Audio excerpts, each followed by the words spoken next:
কি চমৎকার একটা ব্যালেন্স পজিশন থেকে খেলেছিলেন। জাকের অনেক লফটেড অফ ড্রাইভ, হাওয়ায় ভাসছে বলটা, এক্সিকিউশনটা বেশ ভালো, লং অফের উপর দিয়ে ছক্কা। 2 বল থেকে সাথে পৌঁছে গেছেন জাকের। তিনি চিন্তা করলেন পরে নেমেছি তো কি হয়েছে, আমার স্বাভাবিক ক্রিকেটটা আমি এখন খেলবো, ছক্কা। শেষ ওভারে খেলা কিছুটা জায়গা তৈরি করে ক্রিজের ডেপথে গিয়ে স্পেসটা তৈরি করে ইয়র্কার লেন্থ ডেলিভারিটাকে কিন্তু তুলে মেরেছেন। বিউটিফুল ফুটওয়ার্কে ক্রেডিটটা দিতে হবে এই জায়গায়। and he is pumped up. Zaker তৈরি ফিনিশিং টাচ দিতে আসেন আকিব জাভেদ তার ওভারের সেকেন্ড ডেলিভারি নিয়ে। এবারেও জ্যাকেট তুলেছেন, ফিল্ডার আছেন ওই জায়গাটায়, তবে কোনো লাভ হবে না। অ্যালেক্স হেলস তার মাথার উপর দিয়ে আরো একটা 6, জ্যাকেটের ব্যাটে ব্যাক টু ব্যাক 6। এর আগের ওভারের শেষ বলে জোন্স 6 হাঁকিয়েছেন, এই ওভারটা জোন্স যেখানে শেষ করেছেন সেখান থেকে শুরু করেছেন জাকের।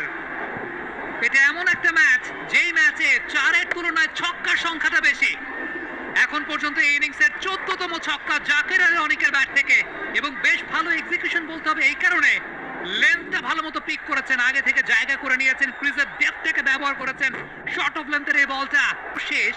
3টা স্কোরিং শট কিন্তু 3টা ছক্কার মাধ্যমে। ক্যাপ্টেন নুরুল হাসান সোহান তিনি গিয়ে কথা বলে আসলেন সেক্ষেত্রে বোলারের সঙ্গে। ফিল্ড পজিশনটা আমরা দেখতে পাচ্ছি, ডিপ মিড উইকেটে ফিল্ডার, ডিপ স্কোয়ার লেগে কোনো ফিল্ডার নেই। লেন্থ কি সামনের লেন্থে বল করবেন কিনা? ইয়াস, সামনের লেন্থে করেছেন জাকের আলী অনেক, সেক্ষেত্রে অফ ড্রাইভ করেছেন। তবে যে কথা আছে, সব ভালো তার শেষ ভালো, যার শেষটা কে ভালো করতে পারে, মোমেন্টাম নিয়ে কে ইনিংস বিরতিতে যেতে পারে, সেটাই নির্ধারণ করবে এই 3টা বল। আসছেন আকিব জাভেদ, স্টাম্পের অনেক বাইরে দুহাত প্রসারিত করে আম্পায়ার জানিয়ে দিলেন ইটস আ ওয়াইড। আমি আসলে আমার জায়গা থেকে একটু ডাউট যে এই ফিল্ডিং সেটআপটা জোন্সের জন্য রাইট কিনা। ওয়াইড ইয়র্কার বল করবে আমরা দেখতেই পাচ্ছি, ডিপ ব্যাকওয়ার্ড গালি, ডিপ পয়েন্ট, লং অফ, এবং ওয়াইড ইয়র্কার কোটার চেষ্টা থাকলেও বলটা কিন্তু সেই জায়গায় করতে পারেননি। উইকেটের উপর একটা বল করেছেন, ফিল্ডিং সেটআপ কিন্তু এই বলের জন্য ছিল না, যেটা ফেল করার কারণে কিন্তু আমার মনে হয় যে জোন্স চমৎকারভাবে ইউজ করেছেন। সে ফ্লোতে রয়েছেন, ব্যাট সুইং ভালো হচ্ছে, এবং তার জন্যই কিন্তু বলটা পেয়েছিলেন। অ্যালেক্স হেলস লং অন অঞ্চলে তিনি বলছিলেন, চেয়ে চেয়ে দেখলাম তুমি চলে গেলে, আহা বল তুমি চলে গেলে সীমানার ওপারে। চেঞ্জ অফ পেস ছিল। Aaron Jones perfect body balance, front লেগটাকে ক্লিয়ার করেছেন ওয়াইডিশ লং অন দিয়ে, বিশাল ছক্কা শট, কিন্তু সেক্ষেত্রে গ্যাপটা খুঁজে পান নাই। কাভার অঞ্চলে খুশদিল শাহ প্রস্তুত ছিলেন, রান সংখ্যা এক্ষেত্রে একটি পেয়েছেন। লাস্ট 30 বলে 71 রান এসছে 1 উইকেটে। 199 ছিল স্ট্রাইকার 4 উইকেটে। রান রেটটা এক্স্যাক্টলি 10.03। একটা বল বাকি আছে জাকের। আজকে ওই শেষের দিকে নেমেছেন, স্ট্রাইক রেটটা দেখুন 350। 4টা বল ফেস করেছেন, 2টা 6। 4 বলে 14 জাকেরের ব্যাটে।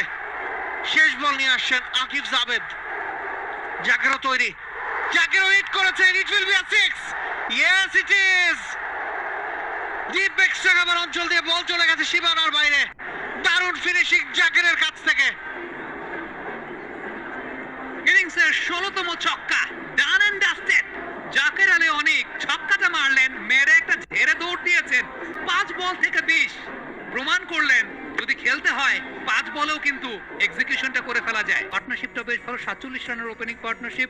3 নম্বর উইকেট পার্টনারশিপ ছিল 41 রানের, পল স্টার্লিং এবং জাকিরের মধ্যে 36-এর পার্টনারশিপ, অ্যারন জোন্স এবং জাকির হাসানের মধ্যে 47-এর পার্টনারশিপ, এবং শেষের দিকে একটা ক্যামিও। 10 বল থেকে 34 রানের পার্টনারশিপ অ্যারন জোন্স এবং জাকের আলী অনেকের মধ্যে।